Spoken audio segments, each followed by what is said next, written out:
तो कक्षा 11 के गणित समूह वाले सभी छात्र और छात्राएं ध्यान दें। देखिए आपका जो पेपर है वो है आपका, देखिएगा यहाँ पे 11 तारीख को सोमवार को, ठीक है। तो आपके पास जो है पर्याप्त टाइम है कि आप जो है संपूर्ण क्वेश्चन पेपर को हल कर सकें और जो है 80 में से 80 नंबर लेकर के आ सकें, ठीक है। क्योंकि देखिए पेपर बड़ा होता है, 3-4 घंटे तो आपको सॉल्व करने के लिए ही चाहिए, ठीक है। खुद से जब आप सॉल्व करेंगे जब जाके आप जो है एग्जाम में अच्छा परफॉर्म कर पाएंगे।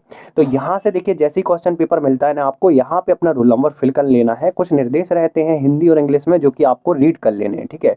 तो अभी के अभी इस वीडियो को लाइक करें, चैनल को करें सब्सक्राइब, और अगर आपको इस पेपर का पीडीएफ चाहिए तो आप www.studynotespj.com सर्च कर सकते हैं। गूगल पे आपको पीडीएफ मिल जाएगा, बाकी सॉल्यूशन मैं आपको करा रहा हूँ, ठीक है। तो यहाँ से देखिएगा आप सही विकल्प चुन करके लिखना है, ठीक है। सही विकल्प चुन करके लिखना है। टोटल जो है आपके 6 अंक की प्रश्न है, ठीक है। तो यहाँ से देखिएगा आप फंक्शन x बराबर दिया गया x धन 1 x धन 10, तो यहाँ पे फंक्शन f ऋण 10 का मान यहाँ पे ज्ञात करना है। मतलब कि यहाँ पे देखिएगा ऋण 10 जैसे ही हम रखेंगे x की जगह पे तो दोनों कट जाएंगे, तो यहाँ पे 0 आंसर आ जाएगा, ठीक है। नॉर्मल सी बात है, इतना तो आपको जो है दिमाग में आ जाना चाहिए, क्योंकि जो है आप कक्षा 11 के स्टूडेंट हैं आप, ठीक है, 9-10 के नहीं हैं, और मैथ समूह के हैं, तो आपसे इतना सब तो एक्सपेक्ट कर ही सकते हैं। इसके बाद देखिएगा समुच्चय में यहाँ पे a और b दिया गया है और दूसरे समुच्चय b बराबर दिया गया है abc। तो यहाँ पे a संग b का मान ज्ञात करना है, ठीक है। अब यहाँ पे देखिएगा आप जो है a और b, तो क्या आएगा यहाँ पे ऑप्शन जो है आपको बताना है कौन सा करेक्ट होगा, ठीक है। ये जो है आप कमेंट करके जरूर बताइएगा, मैं देखना चाहता हूँ कितने विद्यार्थी इसका सही सही आंसर देते हैं।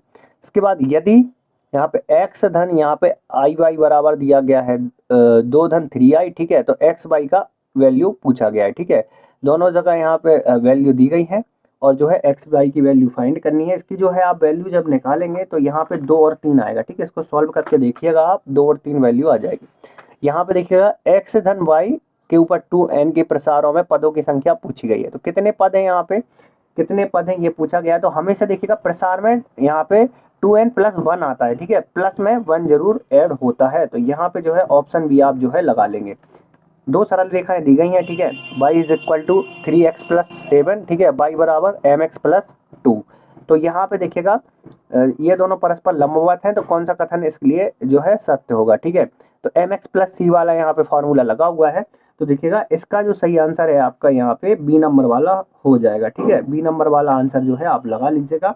इसके बाद नेक्स्ट है आपका संख्याएं दी गई हैं, इसका माध्य मीन हमें जो है माध्य विचलन, ठीक है, माध्य विचलन जो है हमें फाइंड करना था। तो इसका माध्य विचलन जब आप निकालेंगे तो 1.2 आएगा, ठीक है। इसके बाद जो है आगे बढ़ेंगे और जो है रिक्त स्थान की तरफ यहाँ पे ध्यान देंगे, ठीक है। तो यहाँ से आप जो है अभी के अभी इस वीडियो को लाइक करें, और जो विद्यार्थी यहाँ तक देखे हैं तो मैं जानना चाहता हूँ कितने विद्यार्थी जो है अपने ज़िले का नाम कमेंट करते हैं, ठीक है। मैं ज़रूर देखूंगा कि जो है आप अपने ज़िले का नाम जरूर कमेंट करिएगा। इससे जो है हमें जानकारी मिलती है कि कितने विद्यार्थी जो है हमें कहाँ से फॉलो कर रहे हैं, ठीक है। तो आप जो है अपने डिस्ट्रिक्ट का नाम कमेंट करेंगे, मैं जरूर हर एक कमेंट का रिप्लाई आपको दूंगा, और लास्ट में मैं आपको बताऊंगा कि मैं किस जिले से हूँ, ठीक है। इसके बाद जो है रिक्त स्थान की पूर्ति करनी है। तो यहाँ पे देखिएगा समुच्चय में a बराबर दिया गया है 1 2, तो a के अतिरिक्त उप समुच्चयों की संख्या जो है हमें फाइंड करनी है। तो a के अतिरिक्त उप समुच्चय जो है वो 3 हो जाएंगे, ठीक है। इसके बाद जो है यहाँ पे फिर से फंक्शन बराबर फलन बराबर दिया गया है, ठीक है। तो इसका जो है परिसर, ठीक है, परिसर ज्ञात करना है। तो इसका जो है परिसर हो जाएगा समुच्चय के अंदर 1, ठीक है, परिसर समुच्चय के अंदर क्या हो जाएगा 1। इसके बाद जो है देखिएगा यहाँ पे संख्या दी गई है, तो इसमें जो है प्रसार के पदों की संख्या फाइंड करनी है। अब जैसा कि मैंने आपको क्या बताया था, फॉर्मूला भी अपन ने यहाँ पे लगाया था, यहाँ पे n प्लस 1 हो जाता है। तो यहाँ पे n क्या है 11, 11 में 1 जोड़ेंगे तो कितना आ जाएगा 12 आ जाएगा, ठीक है। तो इसमें पदों की संख्या कितनी हो जाएगी 12। इसके बाद है आपका यहाँ पे इसमें प्रसार के 3 पदों की संख्या ज्ञात करनी है। इसमें क्या करना है प्रसार के 3 पदों की। तो अगले जो 3 पद हैं वो आप ध्यान से देखिएगा, क्या करेंगे आप यहाँ पे जो आप जब आप सॉल्व करेंगे तो आ जाएगा आपका 32x के ऊपर 5 की घात, ठीक है। इसके बाद प्लस, इसके बाद 240 x के ऊपर जो है 4 की घात, ठीक है। इसके बाद धन, इसके बाद जो है आपका आ जाएगा 720 x क्यूब प्लस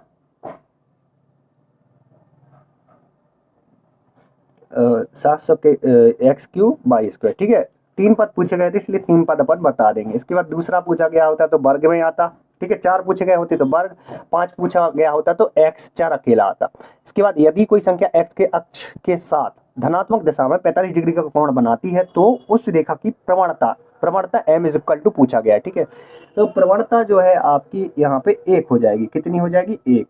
इसके बाद जो है x और y अक्ष दोनों एक साथ मिलकर एक तल बनाते हैं तो उस तल को क्या कहते हैं? उस तल को जो है क्या बोलेंगे अपन? XY तल बोलेंगे। ठीक है, इसके बाद जो है खाली स्थान दो रेखाओं की प्रवणताएं परस्पर एक दूसरे की ऋणात्मक व्युत्क्रम होती हैं तो लंबवत दो रेखाएं होती हैं। वो कैसी होती हैं? लंबवत। ठीक है, परपेंडिकुलर। कुछ इस प्रकार से जो है आप भर देंगे लंबवत। तो कुछ इस प्रकार से जो है आपके जो है प्रश्न क्रमांक 1 और प्रश्न क्रमांक 2 के जो आंसर हैं वो मैंने सॉल्व करा दिए हैं। इसके बाद डायरेक्टली अपन बढ़ेंगे सही जोड़ियों की ओर। ठीक है, यहाँ से देखिएगा आप सही जोड़ियाँ आपको देखने के लिए दिख रही होंगी। ये जो है आपकी नॉर्मली जो है आपसे सही जोड़ियाँ जो है कहाँ से पूछी गई हैं? ट्रिग्नोमेट्री से। ठीक है, त्रिकोणमिति से। तो अगर आपको फॉर्मूले याद हैं तो बनेंगी और नहीं याद है तो नहीं बनेंगी। तो यहाँ पे देखिएगा sine pi minus x, sine theta minus x क्या होता है? आप सभी को पता होगा क्या होता है? साइन एक्स होता है। ठीक है, वो भी पॉजिटिव के। तो ये पहले में आ जाएगा sec square minus 1, sec square X minus 1 क्या होता है इसका फार्मूला? इसका फार्मूला होता है is equal to tan square X. ठीक है, इसके बाद जो है इसमें फिर से थीटा 2 थीटा माइनस एक्स आया है साइन स्क्वायर। इसमें जो है हमेशा क्या होगा? माइनस होगा। ठीक है, 2 थीटा आए तो क्या होगा? माइनस होगा, और ओनली थीटा आए तो क्या होगा? प्लस होगा। ठीक है, जो अपन ने पहले में किया था। इसके बाद जो है कॉस थीटा माइनस 1। अब कॉस में पूछा गया है तो कॉस में जो है हमेशा जो है आपका कॉस ही आता है। ठीक है, कॉस में जो है हमेशा कॉस ही आता है। इसके बाद जो है आई स्क्वायर की वैल्यू आप सभी को पता ही होगा -1 होती है। ठीक है, ये तो आप जो है पढ़ते ही आ रहे हैं। ठीक है, इसके बाद जो है लास्ट जो आपका बन रहा है limit h tends to 0 X square minus 1 X plus 1, तो इसकी वैल्यू क्या आएगी? 1 आएगी। ठीक है, इसकी वैल्यू क्या होती है? 1 होती है। तो ये छठवां हो जाएगा। तो कुछ इस प्रकार से जो है सही जोड़ियाँ आपको मिलान करनी थी। इसके बाद है आपके एक वाक्य एक शब्द में उत्तर। ठीक है, तो पहला जो दिया गया है फंक्शन 2x धन 5 द्वारा परिभाषित हो तो फंक्शन ऋण 3 का मान ज्ञात करना है। अब ऋण 3 आप जैसे यहाँ पे रखेंगे तो ऋण के 3 दूनी 6 हो जाएगा, तो ऋण के 6 और धन के 5 तो क्या आएगा? ऋण के 1 आएगा। ठीक है, इतना जो है आपको जो है दिमाग में ही कर लेना है भाई। 11th में आ गए हैं आप। ठीक है, तो इसका वैल्यू क्या आएगी? ऋण के 1। यहाँ पे दो बिंदुओं के बीच की दूरी का फार्मूला आप सभी को हमेशा याद होना चाहिए। आगे भी काम में आएगा, अभी भी काम में आएगा। X square plus Y square. यहाँ पे देखिए एक्स वाई की वैल्यू ज्ञात करनी है। तो देखिएगा एक्स वाई की वैल्यू जो है एक्स बराबर जो है हम यहाँ पे जब दो बिंदुओं के बीच की दूरी का फार्मूला लगा के सोल्व करेंगे तो जो है एक्स की वैल्यू जो है आपकी आ जाएगी यहाँ पे 2 और वाई की वैल्यू जो है आपकी आ जाएगी 3। ठीक है, इसके बाद देखिएगा यहाँ पे फिर से लिमिट एक्स टेंड्स टू 0 है और जो है कॉस 2 थीटा माइनस 1 और कॉस थीटा माइनस 1। ठीक है, तो इसका जो है आप जब आप मान निकालेंगे तो जो है आपका 4 निकल के आएगा। ठीक है, क्या निकल के आएगा? 4। इसको सॉल्व करेंगे। इसमें फिर देखिए फंक्शन 7, तो वही 7 दूनी 14, 14 में से 5 जाएंगे, कितने बचेंगे? 9 बचेंगे। ठीक है, तो ये चीज़ें आपसे आनी चाहिए और सरल चीज़ें पूछी जा रही, कोई टफ नहीं है। ठीक है, ऋण के एक्स अक्ष और ऋण के वाई अक्ष दोनों मिलकर एक साथ तल बनाते तो उस तल का नाम क्या है? तो उसका तल का नाम क्या हो जाएगा? एक्स वाई तल हो जाएगा। log ई एक्स का वैल्यू पूछा गया है तो देखिएगा समुच्चय में हो जाएगा आपका 1 और इन्फिनाइट। ठीक है, 1 और अनंत हो जाएगा। कुछ इस प्रकार से सत्य सत्य पूछे गए हैं। ठीक है, तो सत्य सत्य में देखिएगा एक्स अक्ष का समीकरण y बराबर 0 एकदम असत्य है। ठीक है, तो ये समीकरण क्या होता है आप कमेंट करके बताना। ठीक है, मैं देखूंगा कितने विद्यार्थी सही सही आंसर दे रहे हैं। ये रिक्त समुच्चय है तो फाई नहीं होता, रिक्त समुच्चय खाली होता है। ठीक है, ठीक है, तो ये भी जो है आपका सत्य हो जाएगा। रिक्त समुच्चय क्या होता है? ये होता है। ठीक है, खाली, इसमें कुछ नहीं होता। इसमें देखिएगा तीसरा दिया गया है, इसका जो हल है 3 करनी 3 आई, ये नहीं है, ये भी असत्य है आपका। ठीक है, इसके बाद जो है आपका एक आसमीका दोनों पक्षों के समान संख्या जोड़ी या घटाई जा सकती है, एकदम करेक्ट है। ठीक है, इसमें संख्या जोड़ी व घटाई जा सकती है। ऋण के आई का संयुग्म में जो है आपका यहाँ पे आई होगा, एकदम करेक्ट है। ठीक है, D upon D X sine X is equal to minus के कॉस एक्स, तो आप बताइए क्या होगा? एकदम असत्य हो जाएगा ये। ठीक है, इसका फार्मूला क्या होता है आप जल्दी कमेंट करके बताना। 5वां देख लें आप। ठीक है, यहाँ से देखिए 5वां दिया गया है, इसमें जो है एक्स वाई की वैल्यू फाइंड करनी है। वही आप दो बिंदुओं के बीच की दूरी का फार्मूला लगा करके आंसर निकाल सकते हैं। तो इसके बाद आप देखिए आगे देखिएगा कुछ इस प्रकार से जो है क्वेश्चन आपको देखने के लिए मिलने वाले हैं। यहाँ से आप देख सकते हैं, ठीक है। छठवां देख लीजिए आप, डिग्री का माप पूछा गया है, ऋण के 3i का प्रतिलोम निकालना है, sin 75 का मान, ठीक है। यहाँ से आप देख लीजिए। तो विद्यार्थियों ये है इस सीरीज का पार्ट 1। पार्ट 2 अगर आपको देखना है, देखिए सभी प्रश्न मैं आपको दिखा दूंगा, ठीक है। ऐसा नहीं है कि कोई भी प्रश्न आपका रह जाएगा, बट पार्ट 2 पार्ट 2 बनाऊंगा उसके लिए। और पार्ट 2 तभी बनाऊंगा जब जो है आप लोग कमेंट करेंगे, ठीक है, आपको वीडियो कैसी लगी, अच्छी लगी है या फिर नहीं लगी है, ठीक है। हाँ, और इसका सॉल्यूशन मैं आपको बता देता हूँ, ठीक है। इसके सॉल्यूशन की जो है पीडीएफ ऑलरेडी मैंने यहाँ पे क्रिएट कर ली है, आप देख लीजिए। कुछ इस प्रकार से गूगल पे आपको लिखना होगा www.studynotespj.com। देखिए सभी प्रश्नों के उत्तर आपको जो है पीडीएफ फॉर्म में मिल जाएंगे। तो पीडीएफ डाउनलोड करने के लिए आपको करना क्या है, सबसे पहले नंबर जो है आप क्रोम ब्राउजर अपना ओपन करें और क्रोम ब्राउजर में लिखें स्टडी नोट्स पीजे, ठीक है। स्टडी नोट्स पीजे जैसे ही आप लिखते हैं तो आपको पहला रिजल्ट दिखता है studynotespj.com। इस पर आपको क्लिक कर देना होगा। इस पर क्लिक करने के बाद MP बोर्ड दिखेगा, इस पर क्लिक करना होगा।